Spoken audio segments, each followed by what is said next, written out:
Студентам СУГУ посчастливилось встретиться с известными деятелями искусства России, режиссером Борисом Грачевским, руководителем Московского молодежного театра Вячеславом Списивцевым, легендарной актрисой Ларисой Лужиной и известным актером Игорем Петренко. Рассуждали о культуре, о том, что это такое и возможно ли жить без культуры в этом мире. Разговор о вечных ценностях и смысле жизни вышел глубокий и содержательный, открытый диалог между старшими и младшими, серьезные вопросы и искренние ответы. А лучшая награда – пытливые глаза студентов, жаждущих узнать что-то новое. Самый эмоциональный зритель – это во Владикавказе. У вас горят глаза, у вас горят сердца, у вас горят, если хотите, все мизансцены, которые можно придумать режиссеру.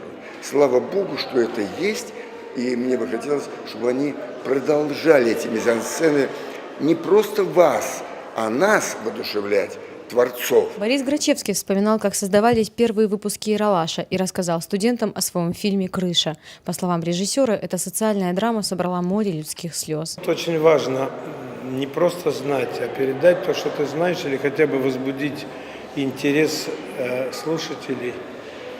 И чем ярче, интереснее этот разговор, тем интереснее будет увлеченность в то, чего ты хочешь передать или получить. Каждый спешил оставить себе автограф на память и сфотографироваться с кумиром детства. Желающих пообщаться с ним было много, но Борис Грачевский никому не отказал.